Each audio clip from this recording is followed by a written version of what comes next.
Senator Antonio Trillanes of Ford denied accusations of President Rodrigo Duterte that he collected or extorted money from businessmen.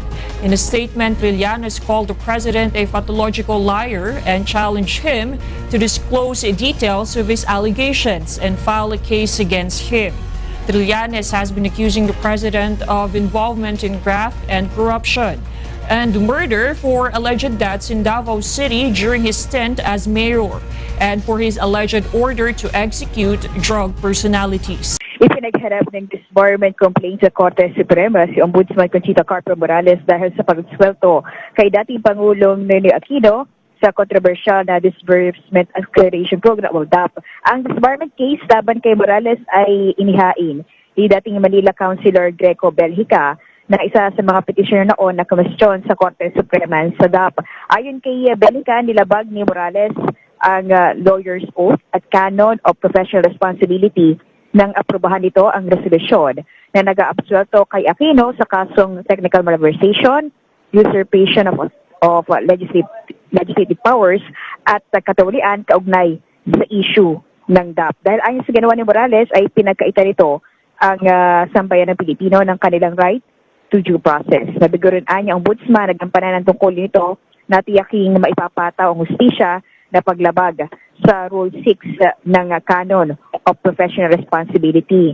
Nilabag din niya ni Morales ang Canon 7 dahil sa hindi nito pinanaig ang integridad at dignidad ng legal profession. Una nang idineklara ng Supreme Court na illegal ang DAP, si Morales ay itinalaga ni Aquino sa pwesto matapos itong magretiro bilang magistrado ng Korte Suprema. Talagang malaki ang puwang ng Pilipinas sa puso ni Sandara Park.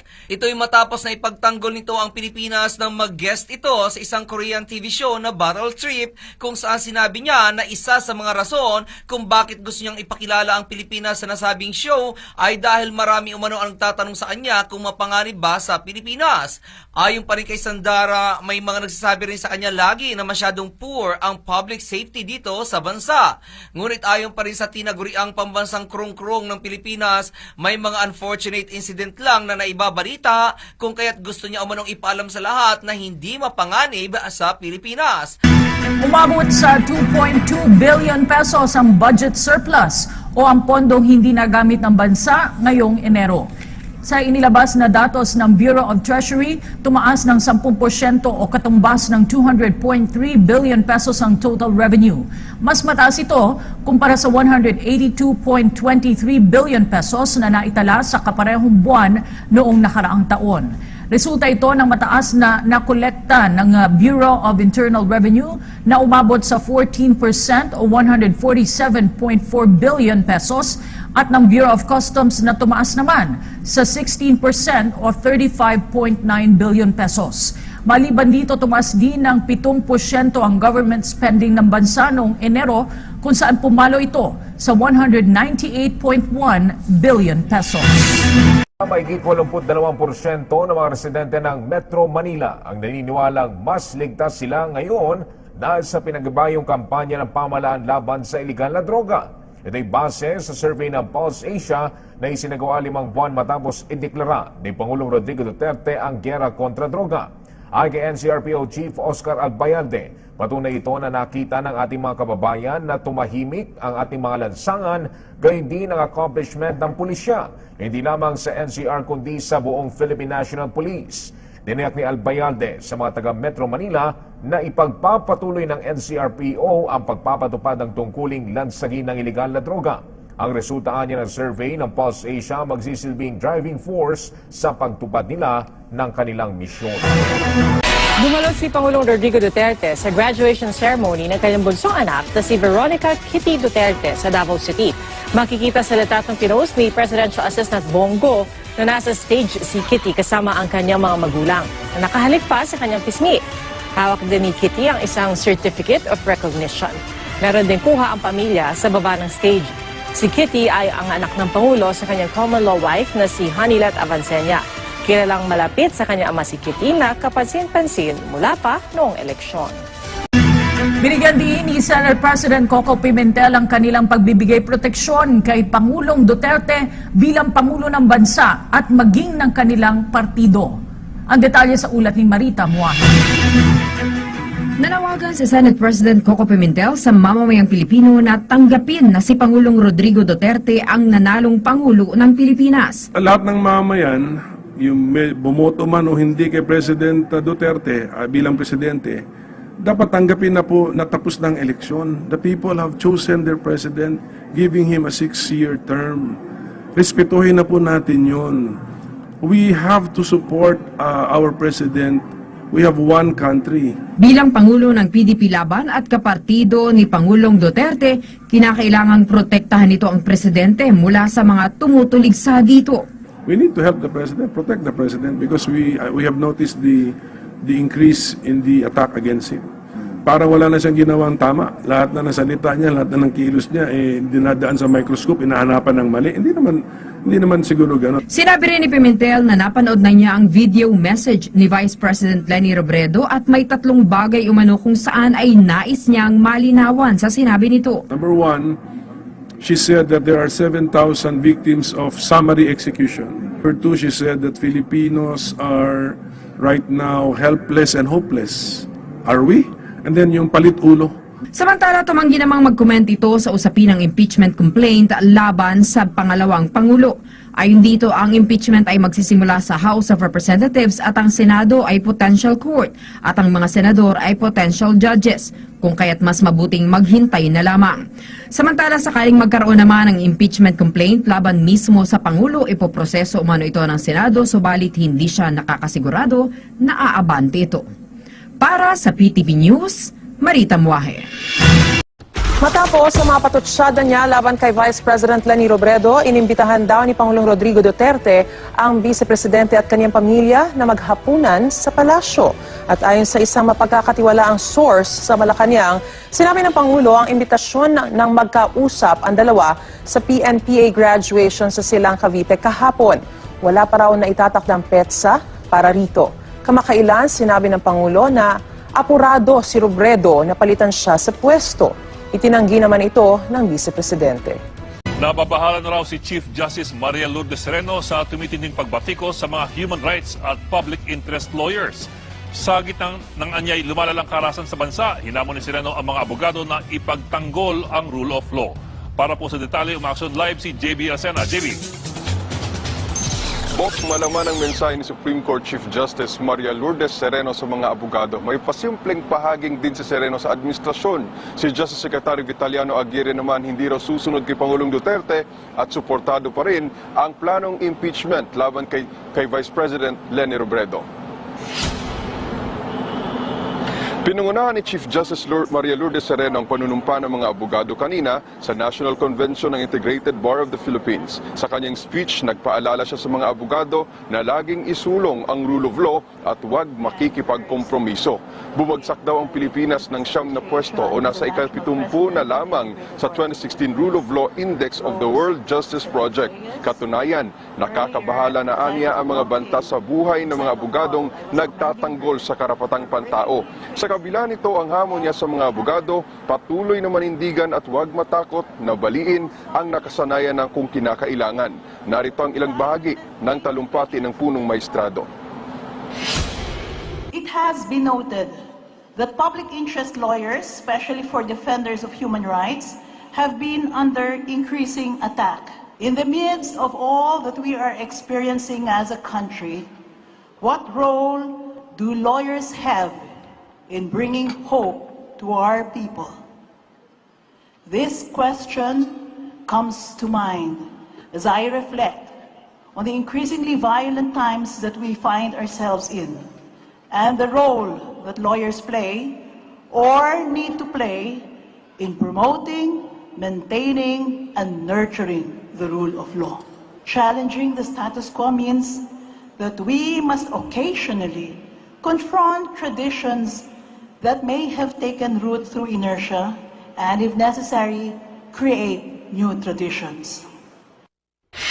Bago si Sereno, guest speaker din sa nasabing okasyon si Justice Secretary Vitaliano Aguirre. Sa exclusive interview ng News 5 sa Kalihim, nagpahiwatig siya na tuloy pa rin ang impeachment complaint laban kay Vice President Robredo. Hindi raw susunod si Aguirre sa panawagan ni Pangulong Duterte na tigilan na ang usaping impeachment laban kay Vice President Robredo. Suportado niya raw ang pagsusulong ni Speaker Pantaleon Alvarez. Personal opinion lamang daw ang panawagan na ito ni Duterte. I'm going to support it. Yung statement niya ay talagang impeachment. Mayroong basis. Kaya hindi lang niya, ang ginawa niya pinahiya niya ang Pilipinas. So I'm sure na aside from damaging the image of the Philippines, may epekto yan sa economically. The Presidente naman personal opinion lang niya yun but it will be the power, it will be the congressional call, not the President's call. Pinatatanggalan ng lisensya sa pagkaabogado sa Korte Suprema si Ombudsman Conchita Carpio Morales dahil umano sa hindi nito pag-aksyon sa mga reklamong katiwalian na inihain sa kanyang tanggapan. Sa disbarment case na inihain ni Greco Belgica, ipinunto nito ang pag-absuelto ni Morales kay dating Pangulong Noynoy Aquino kaugnay ng Disbursement Acceleration Program o DAP. Binabalak din ni Belgica na maghain ng impeachment complaint laban kay Morales. Bagamat hindi pa alam ni Morales ang grounds ng reklamo, handa naman umano siyang harapin ang impeachment complaint. Anya, malaya ang kahit sino na maghain ng reklamo. Nakahanap ng kakampi ang grupong kadamay kay Social Welfare Secretary Judy Taguiwalo. Iginit niyang hindi masamang tao ang mga nag-okupa sa mga pabahay sa Bulacan. Umaaksyon si Jenny Dongor. Nagkahanap ng kakampi ang grupong kadamay sa ginawa nilang pag-angkin sa mga pabahay ng National Housing Authority sa Bulacan na umano'y nakatenga. Ayon kay DSWD Secretary Judy Taguiwalo, posibleng napilitan lang daw ang mga miyembro ng kadamay na daanin sa dahas ang pag-angkin sa mga pabahay sa kagustuhang magkaroon ng maayos na tirahan. Ang mga kadamay na naroon, hindi masasamang tao. Nag-antay sila ng bahay, 5 years, 6 years, may mga nakatiwangwang na bahay, inukupa nila. Anong gagawin natin ngayon para ma-resolve dito sa situation na talagang major problem natin yung housing? Kasabay ng pagdiriwang ng 25th anniversary ng Urban Development Housing Act, nagsagawa ng human chain sa labas ng kanilang inukupang bahay sa Pandi Village 3 sa Bulacan ang mga miyembro ng kadamay. Kinalampag rin nila ang National Housing Authority kasama ang ibang militanteng grupo sa pamagitan ng kilos protesta sa harap ng tanggapan nito. Sigaw nila huwag idaan sa kurusahan ang pagresolba sa problema. Hindi po solusyon yung eviction. Hindi rin solusyon yung pwersahan mong ipipilit yung bureaucratic requirements na matagal nang bigo at matagal nang pumalpak kaya nga marami pa rin ang walang bahay. Bahagya pa ng atensyon nang tangkain nilang pasukin ang gate ng NHA pero maagap sila naharang ng mga pulis. Sa huli, tumulak na lamang sa Mendiola ang militante at tulag sa gawa ng programa. Bagamat kilalang makakaliwa si Secretary Taguiwalo, iginit naman niyang susunod siya sa kung ano ang magiging aksyon ng pamahalaan sa mga itinuturing na illegal settlers. As a member of the Cabinet of the President, I abide with the guidelines, processes set by this administration. Nagpaliwanag din ang kalihim sa mga ipinamigay na food packs. Hindi lang naman ang mga taga-kadamay o mga urban poor sa Pandi ang binigyan ng corned beef.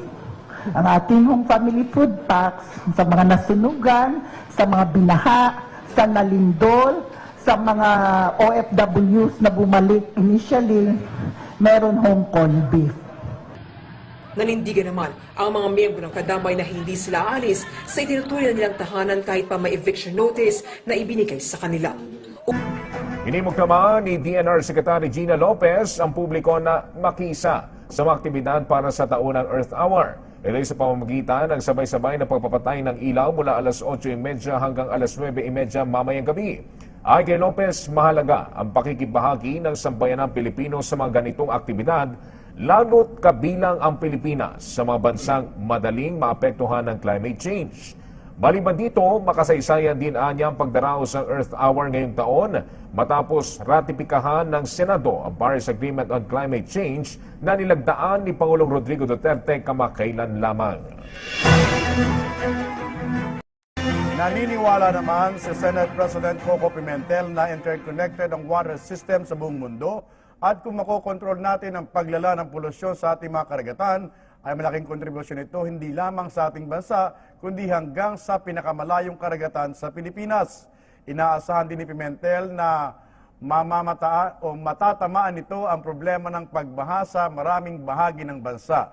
Nangangahulugan din naman ito na maaring matamaan maging mga hindi maayos na paggawa sa ating mga infrastruktura at pagkakaroon ng isa, Department of Water, ay maaring maging isang malaking kontribusyon ng bansa sa lokal na problema at isang future global issue. Pursigido ang Department of Health na puksain ang tuberculosis sa taong 2022. Ayon kay Health Secretary Paulino Bial, sa katunayan ay nakatutok na sila sa target na gawing rare disease mula sa pagiging prevalent disease sa ilalim ng Philippine Strategic TB Elimination Plan. Ito ang hinihang ni Bial sa gitna ng selebrasyon ng World Tuberculosis Day sa Quezon Institute sa Quezon City, kung saan matatagpuan ang Philippine Tuberculosis Society. May tuturing anyang rare ang naturang sakit kung mayroong isang kaso sa bawat 10,000 katao. Sa ngayon ay 323 kada 100,000 katao o 3 mula sa 10,000 katao ang incidence ng tuberculosis sa bansa. Batay sa datos ng National TB Program, halos 300,000 na ang kaso ng TB at karamihan sa mga pasyente ay sumasailalim na sa gamutan. May sarili na pong tahanan ngayon ang nasa 1,000 pamilya na dati nakatira sa mga danger zone sa Valenzuela. Target ng lokal na pamahalaan na mabigyan ng sariling bahay ang mahigit 2,000 pang pamilya. Kakaiba ang relocation site dahil kumpleto ang mga pasilidad rito. Umaaksyon si Mon Gualvez. Malakondo style kung inyong titignan. May sariling health station, covered court, fire at police station, City Hall Annex at merong mga paaralan. Itong Disciplina Village sa Bignay, Valenzuela, isang in-house relocation site ng lokal na pamahalaan. Ang una naming objective ay ibalik yung dignidad sa pamumuhay ng mga Valenzuelano na nakatira sa tabing ilog. Yung dignity na part yun ng pagiging tao. Yung may bahay kang maayos, nakakapag-aral yung mga anak na maayos, yung merong sapat na health facilities. Isang pamilya ni Nanay Marisa sa unang nakalipat sa Disciplina Village. Dati-rati, sa tabing ilog ng Tulyan sila nakatira kung saan delikado lalo sa tuwing sasapit ang tag-ulan. Simula nung lumipat kami dito, naging maluag ang namin, yung pamumuhay, medyo nakakaluwag po kami sa pera, sa gastos, lahat po ng At saka hindi na po kami nangangamba, lahat na pagka bumabaha, bumabagyo, hindi na po kami lumilikas katulad ng dati. Sa ngayon, halos 1,000 pamilya nang nailipat dito mula sa mga nakatira sa danger zone sa lungsod. Target ng lokal na pamahalaan ng Valenzuela, maglagay ng mahigit 3,000 pamilya sa lugar na may tuturing na informal settlers o walang sariling bahay at lupa noon. Lahat na halos ng facilities na kailangan ng isang komunidad nandito na sa 11 hektaryang lupain ng Disciplina Village. Isa lang ang main requirement para sa mga titira rito. Yan ay ang disiplina dahil kung hindi mo kayang sumunod sa mga rules and regulations, malaya kang umalis sa lugar. Ang bawat pamilya ay pinagkakalooban ng handbook kung saan nakasadang ilang alituntunin para maging matiwasay ang pamumuhay ng magkakapitbahay gaya ng bawal ang madumi, bawal ang mag-inuman sa hallway, bawal ang sugal, bawal magsampay sa labas ng bahay, at higit sa lahat, bawal ang hindi magbayad ng upa na nagkakahalaga ng 300 piso kada buwan. Tumulak na lamang sa Mindiola ang militante at tulong sa gawa ng programa. Bagamat kilalang makakaliwa si Secretary Taguiwalo, iginit naman niyang susunod siya sa kung ano ang magiging aksyon ng pamahalaan sa mga itinuturing na illegal settlers. As a member of the Cabinet of the President, I abide with the guidelines, processes set by this administration. Nagpaliwanag din ang kalihim sa mga ipinamigay na food packs. Hindi lang naman ang mga taga-kadamay o mga urban poor sa Pandi ang binigyan ng corned beef. Ang ating home family food packs sa mga nasunugan, sa mga binaha, sa nalindol, sa mga OFWs na bumalik initially, meron home corned beef. Nanindigan naman ang mga miyembro ng kadamay na hindi sila aalis sa itinutuloy nilang tahanan kahit pa may eviction notice na ibinigay sa kanila. Hinimok naman ni DNR Secretary Gina Lopez ang publiko na makisa sa mga aktibidad para sa taunang Earth Hour. Ito ay sa pamamagitan ng sabay-sabay na pagpapatay ng ilaw mula alas 8:30 hanggang alas 9:30 mamayang gabi. Ay kay Lopez, mahalaga ang pakikibahagi ng sambayanang Pilipino sa mga ganitong aktibidad, lalo't kabilang ang Pilipinas sa mga bansang madaling maapektuhan ng climate change. Maliban dito, makasaysayan din anya ang pagdaraos ng Earth Hour ngayong taon matapos ratipikahan ng Senado ang Paris Agreement on Climate Change na nilagdaan ni Pangulong Rodrigo Duterte kamakailan lamang. Naniniwala naman si Senate President Coco Pimentel na interconnected ang water system sa buong mundo at kung makokontrol natin ang paglala ng polusyon sa ating mga karagatan, ay malaking kontribusyon ito hindi lamang sa ating bansa, kundi hanggang sa pinakamalayong karagatan sa Pilipinas. Inaasahan din ni Pimentel na matatamaan nito ang problema ng pagbaha sa maraming bahagi ng bansa. Nangangahulugan din naman ito na maaring matamaan maging ang mga hindi maayos na paggawa sa ating mga infrastruktura at pagkakaroon ng Department of Water ay maaring maging isang malaking kontribusyon ng bansa sa lokal na problema at isang future global issue. Pursigido ang Department of Health na puksain ang tuberculosis sa taong 2022.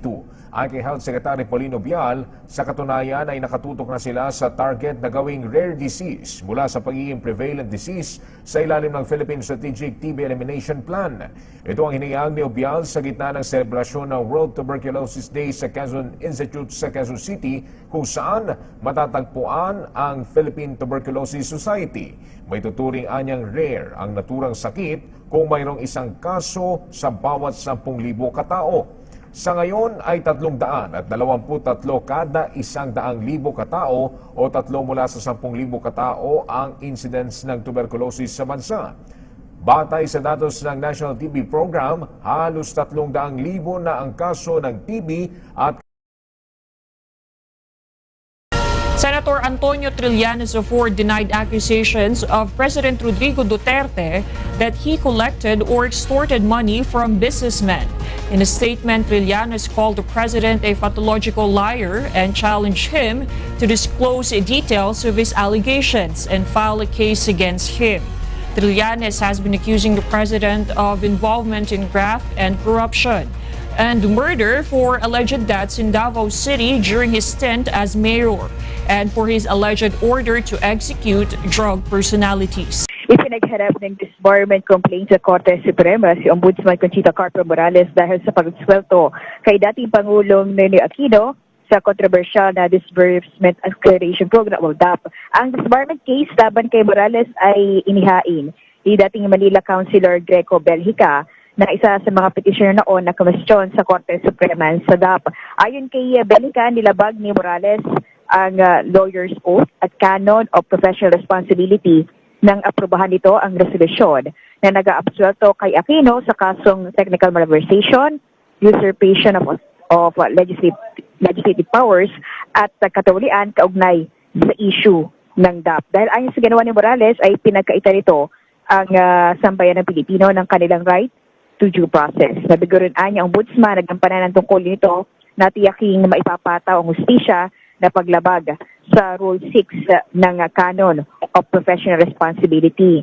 Nilabag din niya ni Morales ang Canon 7 dahil sa hindi nito pinanaig ang integridad at dignidad ng legal profession. Una nang idineklara ng Supreme Court na illegal ang DAP, si Morales ay itinalaga ni Aquino sa pwesto matapos itong magretiro bilang magistrado ng Korte Suprema. Talagang malaki ang puwang ng Pilipinas sa puso ni Sandara Park. Ito'y matapos na ipagtanggol nito ang Pilipinas nang mag-guest ito sa isang Korean TV show na Battle Trip, kung saan sinabi niya na isa sa mga rason kung bakit gusto niyang ipakilala ang Pilipinas sa nasabing show ay dahil marami umano ang tatanong sa kanya kung mapanganib ba sa Pilipinas. Ayon pa rin kay Sandara, may mga nagsasabi rin sa kanya lagi na masyadong poor ang public safety dito sa bansa. Ngunit ayon pa rin sa tinaguriang pambansang krung-krung ng Pilipinas, may mga unfortunate incident lang na naibabalita kung kaya't gusto niya umanong ipaalam sa lahat na hindi mapanganib sa Pilipinas. Umabot sa 2.2 billion pesos ang budget surplus o ang pondong hindi nagamit ng bansa ngayong Enero. Sa inilabas na datos ng Bureau of Treasury, tumaas ng 10% o katumbas ng 200.3 billion pesos ang total revenue.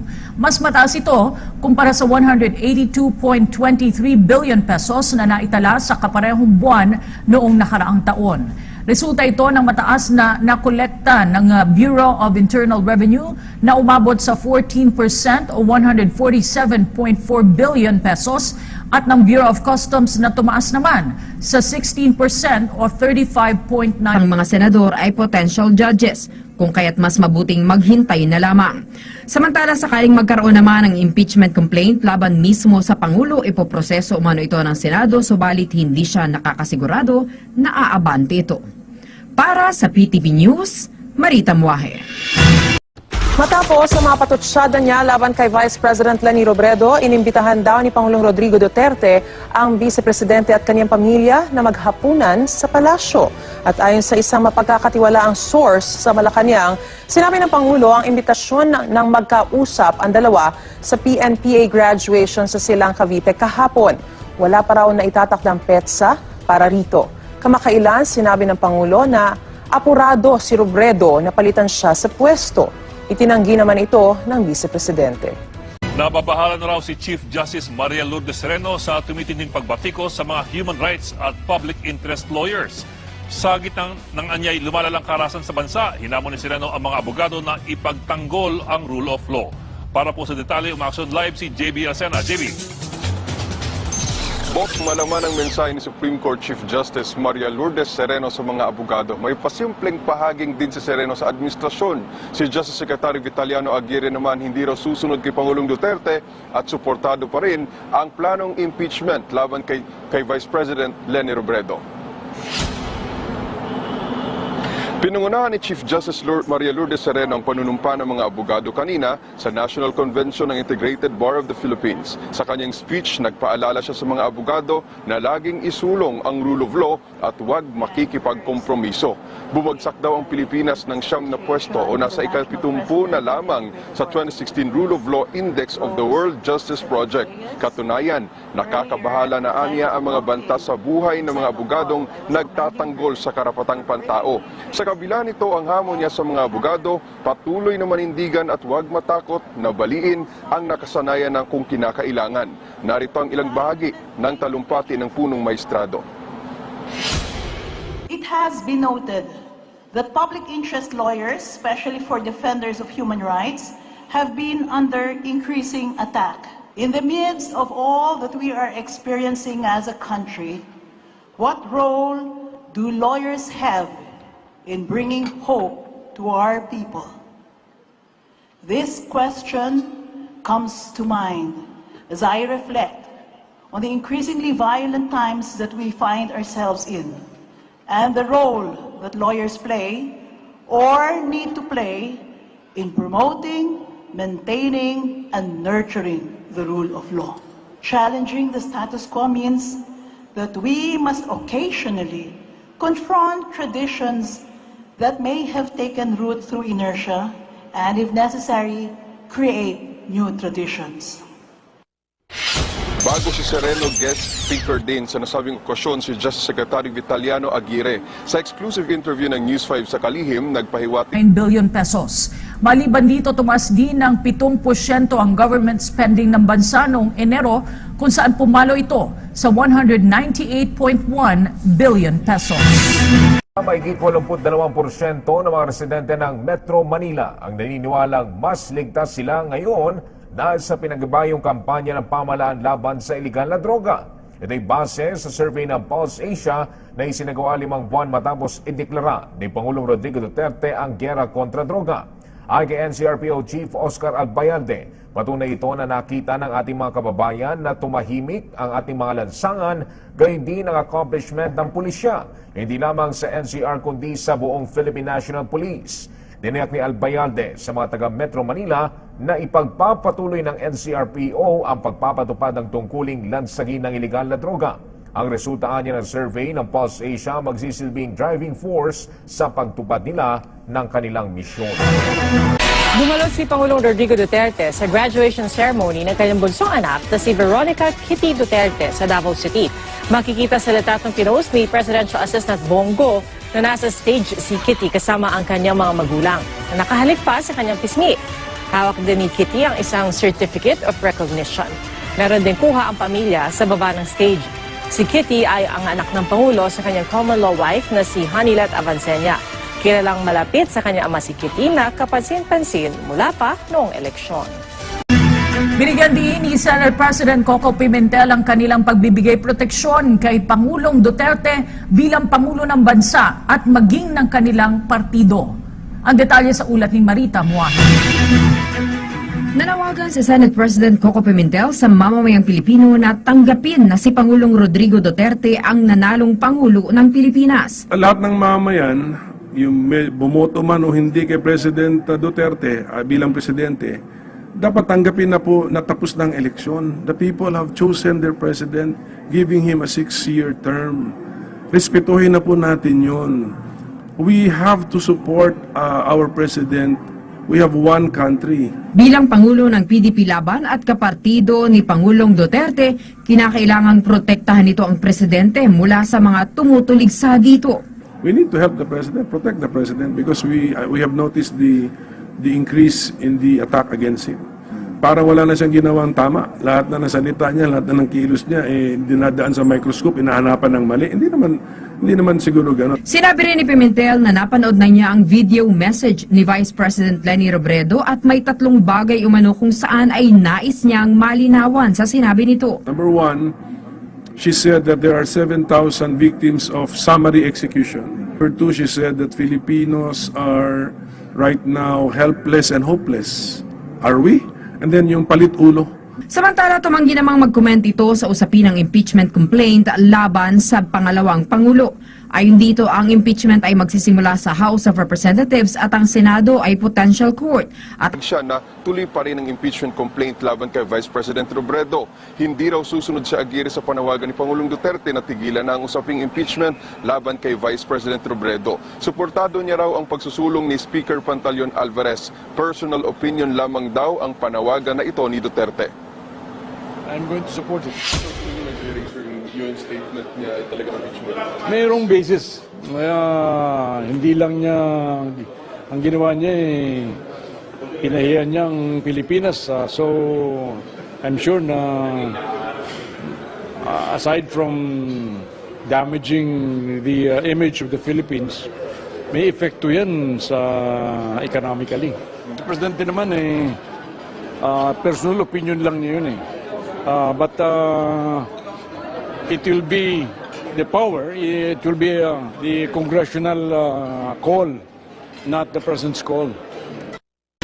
Pinatatanggalan ng lisensya sa pagkaabogado sa Korte Suprema si Ombudsman Conchita Carpio Morales dahil umano sa hindi nito pag-aksyon sa mga reklamong katiwalian na inihain sa kanyang tanggapan. Sa disbarment case na inihain ni Greco Belgica, ipinunto nito ang pag-absuelto ni Morales kay dating Pangulong Noynoy Aquino kaugnay ng Disbursement Acceleration Program o DAP.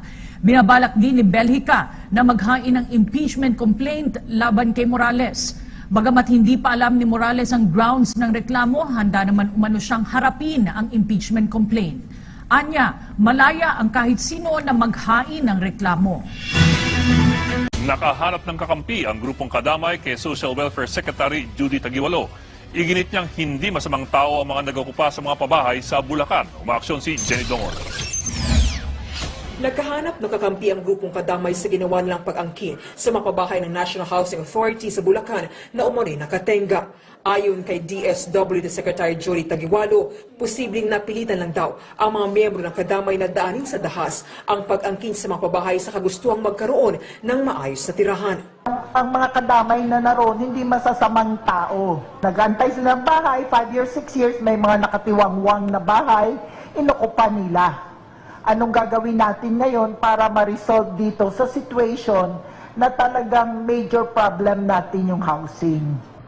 Kasabay ng pagdiriwang ng 25th anniversary ng Urban Development Housing Act, nagsagawa ng human chain sa labas ng kanilang inukupang bahay sa Pandi Village 3 sa Bulacan ang mga miyembro ng kadamay.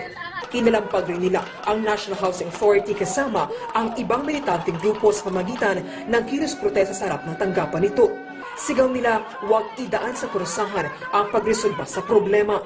Hindi po solusyon yung eviction. Hindi rin solusyon yung pwersahan mong ipipilit yung bureaucratic requirements na matagal nang bigo at matagal nang pumalpak kaya nga marami pa rin ang walang bahay. Bahagya pa ng atensyon nang tangkain nilang pasukin ang gate ng NHA pero maagap sila naharang ng mga pulis. Sa huli,